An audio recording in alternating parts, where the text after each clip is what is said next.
Welcome back. We're just about to start a new school year, of course, so it's the time that kids, young and old, can struggle to kind of adjust from going to the summer days to then the quick pace of fall. So we have a local education expert, Laura Davis, here in studio this morning. Glad you're here. I was just saying my nephew out in Atlanta started high school last week. My other nephew in Vegas started kindergarten. Here in Minnesota now, this is about to happen. The kindergartner had like total meltdown the first couple days, one of my nephews. Part of it, the first point that you want to talk about is the routine. I mean, it can be hard to get into, but what do families need to know? Well, back to school time is really for the children, but it also really impacts the family. So we as a family need to figure out what our routine was during the summer, you know, late nights, late getting up. That doesn't click with the routine that we need for the school year. So what we suggest to do right now, starting today or tomorrow, move the bedtime up about 10 or 15 minutes every couple of days.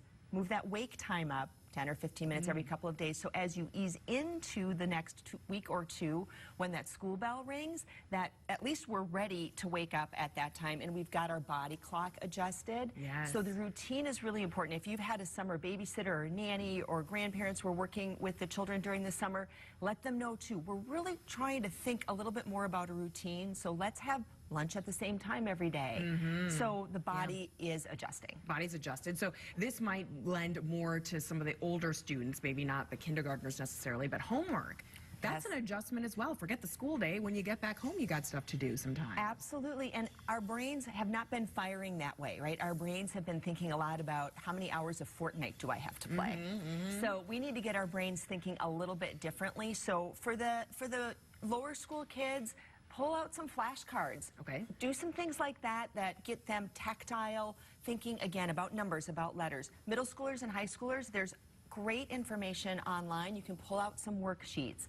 It's really about getting those brain waves firing, thinking about schoolwork activity. And if you've had required reading or recommended reading for the summer, parents, we need to check in and make sure that got done. If you have one of those kids who did it early in the summer, great, congratulations. But maybe you as a family want to do an audio book for that required reading because it gets a memory going of what the story was when they go to the classroom. They're going to be that much further engaged in it. Revisiting that in a different way. Quickly, if you can describe extracurriculars and staying positive. Yes, extracurriculars, middle school, high school, great time for our children to explore new activities. Robotics, the yearbook, sports.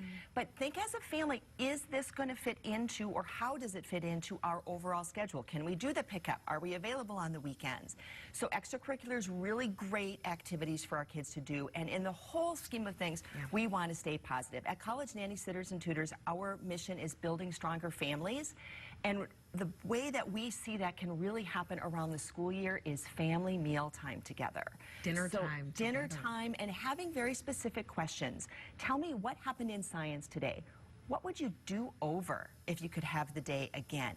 It gets the whole family discussing what those many, many hours that the kids spent in school and how important it is, and giving them a place to come home to and have discussions to make that school day better for them. A safe place to do that. We appreciate it. Laura Davis, thank you so much for all of the advice as the kids, they get ready to go off to that school year. Matt?